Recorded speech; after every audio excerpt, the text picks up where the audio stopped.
What can you buy with 100? It was a crisp Saturday morning, the air tinged with the faint scent of dew and the soft hum of awakening birds. Emma stood in front of the mirror, her reflection bathed in the gentle glow of early sunlight, tucking a stray curl behind her ear with a sense of quiet anticipation. She smiled as she clutched the crisp 100 note her grandmother had given her for her birthday. "Spend it wisely," her grandmother had said, her eyes twinkling with a mix of love and mischief. Emma had no idea how much a single 100 note could mean, what it could buy, or what lessons it might teach her. She slipped the note into her pocket and grabbed her bag, determined to see what the day would hold. First stop, the bustling high street. Emma's first purchase was a freshly baked croissant, its golden crust flaking delicately at her touch, and a steaming cup of hot chocolate from the local bakery.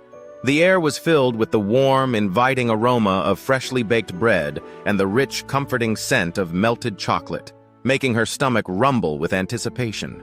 She took a seat on a nearby bench, savoring the first buttery bite of the croissant and letting the velvety hot chocolate melt away the morning chill. The buttery aroma of the pastry mingled with the rich, velvety scent of cocoa, and she sat on a bench, savoring every bite. $5 well spent, she thought, feeling the warmth spread through her. Further down the street, she entered a charity shop. It was filled with hidden treasures, and Emma's eyes lit up as she found a vintage scarf in perfect condition.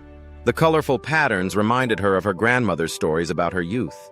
The scarf cost 10 and Emma knew it would be a cherished keepsake. Next, she wandered into a bookstore, where the scent of aged paper and fresh ink filled the air. The wooden floors creaked softly beneath her feet, and the soft murmur of voices blended with the occasional rustle of pages being turned. The shelves seemed to stretch endlessly, each one a gateway to a different world waiting to be explored. The shelves were lined with endless possibilities, but one title caught her eye. A hardcover journal with an intricate cover design.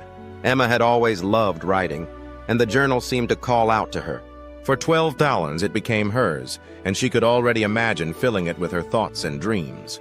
As the afternoon sun warmed the streets, Emma passed by a street musician playing a violin, his bow gliding gracefully across the strings. The melody was hauntingly beautiful, weaving through the air like a delicate thread, and the musician swayed gently with the rhythm, his eyes closed in deep concentration. The music seemed to tell a story of love and longing, drawing a small, entranced crowd to his side. The music was enchanting, drawing a small crowd. She dropped $5 into the musician's open case, feeling a sense of connection and gratitude for the melody that had brightened her day. With 68 left, Emma decided to visit the park. Near the entrance, a vendor was selling handmade trinkets. She spotted a small, intricately carved wooden keychain shaped like a bird. It cost AS and reminded her of her late grandfather, who loved birds. It felt like carrying a piece of him with her. The day wasn't complete without treating her best friend, Lily. She met her at their favorite cafe and ordered 2 slices of cake and 2 cups of tea. The laughter they shared over stories of their childhood was priceless, though it cost $20. With $40 left, Emma decided to give back. She thought about how fortunate she was to have so many options for spending her money, and felt a deep urge to share that privilege with others. For Emma, giving back wasn't just an act of kindness. It was a way of honoring the generosity her grandmother had shown her, and a chance to make someone else's day a little brighter. She bought 4 $10 gift cards from a grocery store and handed them to people in need. Each recipient's gratitude filled her with a warmth that no material purchase could match. As the sun set, Emma returned home, her pockets lighter but her heart fuller. Her $100 had bought her not just things, but moments, memories, and connections that would last far longer than any material possession.